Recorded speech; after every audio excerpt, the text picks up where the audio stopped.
Hi అండి, అందరూ బాగున్నారా? అందరూ బాగుండాలని మనస్ఫూర్తిగా కోరుకుంటున్నానండి. ఈరోజు మనము టమాటా పండు మిర్చి పచ్చడి చేసుకుందామండి. ఈ పచ్చడి చాలా బాగుండిద్ది. పచ్చడికి కావాల్సినవి ఏమిటో చూద్దాం. పండు మిర్చి అండి, బజార్ నుంచి తెచ్చాను. ఒక 30 రూపీస్వి కొనుక్కొచ్చాను. టమాటాలు, కొంచెం అల్లం ముక్క కూడా వేయాలండి. జీలకర్రతో ముందుగా పచ్చిమిర్చి కట్ చేసుకొని ఆయిల్లో ఫ్రై చేసుకోవాలండి. ఇవి కొంచెం సేపు అంటే ఎక్కువ టైం తీసుకుంటవి. పచ్చిమిర్చి అయితే తొందరగా వేగిపోతాయి కదా, పండు మిర్చి కొంచెం లేట్ అవుతాయండి. వాటితో పాటు జీలకర్ర వేస్తే నల్లగా కాలిపోయిద్దని కొంచెం సేపు వేపిన తర్వాత జీలకర్ర వేసుకోవాలండి.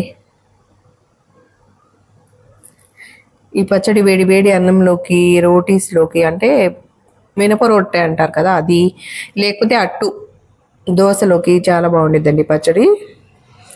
బజార్లో పండు మిర్చి వచ్చాయంటే చాలు, నేను తెచ్చుకుంటాను. 30వి 50వి అలా తెచ్చుకొని పచ్చడి చేసుకుంటాను. మరీ కారంగా ఉంటే మా పిల్లలు తినరండి, అందుకని కారం లేనివి పండు మిర్చి. ఇప్పుడు కొంచెం వేగిపోయినాయి కదా, ఇప్పుడు కొంచెం జీలకర్ర వేసుకుందాము. ఒక టీ స్పూన్ అంత జీలకర్ర అనమాట.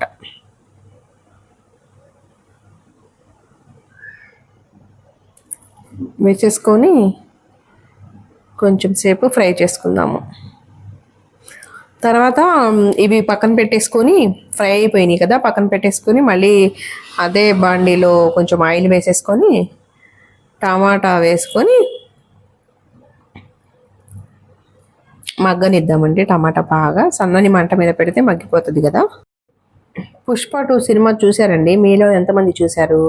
నేనైతే చూడలేదండి. ఎందుకో తెలుసా? అందులో ఒక సాంగ్ ఉండిద్దంట, అమ్మవారి సాంగ్ ఉంటుంది కదా, అందులో అల్లు అర్జున్ భయంకరంగా యాక్ట్ చేశాడు కదండి. కొంచెం ఆ సీన్లో కొంతమందికి అక్కడ హాల్లో పూనకాలు వస్తున్నాయండి. అవి ఇన్స్టా రీల్స్లో చూశాను. అలా చూస్తే నాకు చాలా భయం అండి. అందుకనే అసలు ఆ సినిమాకి నేను వెళ్ళొద్దు అనుకున్నాను. చూడండి ఆయిల్ ఎలా పడిందో చేతి మీద ఫ్రై చేసేటప్పుడు. ఇప్పుడు టమాటాలు మగ్గిపోయినాయి కదా, అందులో కొంచెం చింతపండు వేసానండి. సరిపడా చింతపండు వేసేసుకొని అది కూడా ఒక 10 నిమిషాలు మగ్గనిచ్చాను.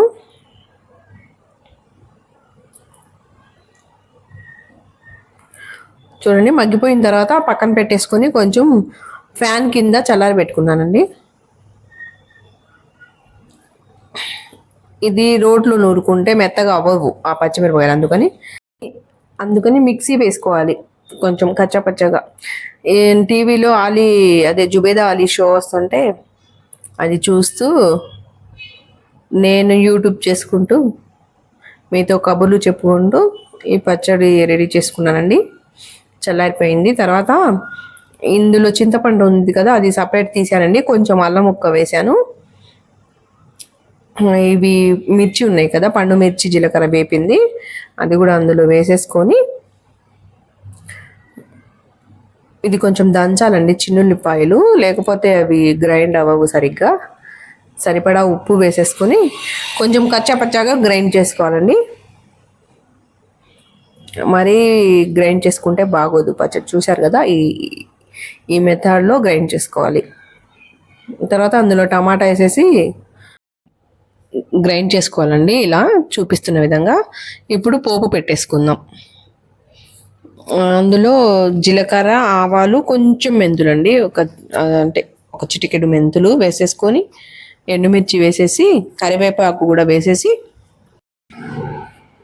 కరివేపాకు చిటపడలాడించి ఆ పోపు వేసుకుందాము. అదే ఇందాక గ్రైండ్ చేసుకుందాం కదా పచ్చిమిర్చి, అది వేసేసుకుందాం పచ్చడి. ఒక 10 మినిట్స్ అలానే పొయ్యి మీద పెట్టేసుకుంటే కొంచెం పచ్చి వాసన పోయిద్దండి. అసలు చాలా అంటే చాలా టేస్ట్గా ఉండిద్దండి పచ్చడి, పుల్లగా కారం కారంగా. ఒకసారి మీరు కూడా ఇంట్లో ట్రై చేయండి ఫ్రెండ్స్.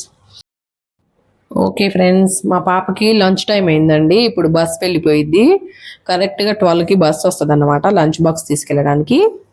ఓకే ఫ్రెండ్స్, బాయ్, మరో వీడియోలో మళ్ళీ కలుద్దాం. దానికి లంచ్ బాక్స్ అండి కొంచెం నెయ్యి వేసేసేసి ఆ పచ్చడి పెడతానండి. పచ్చడి పెడుతున్నాను అనుకునేరు, అది ఇంకో ఫ్రై ఏదైనా పెట్టినా తినదండి, మళ్ళీ బ్యాగ్ తీసుకొచ్చిద్ది. పచ్చడి ఆ నెయ్యి ఉంటే చాలు, దానికి ఇష్టము. లంచ్ బాక్స్ ప్రిపేర్ చేసేసానండి. జర్నీ విత్ సన్ ఛానల్కి సబ్స్క్రైబ్ చేసుకోండి ఫ్రెండ్స్ ప్లీజ్. ఓకే అండి, మరో వీడియోలో మళ్ళీ కలుద్దాం. అంతవరకు సెలవు. బాయ్.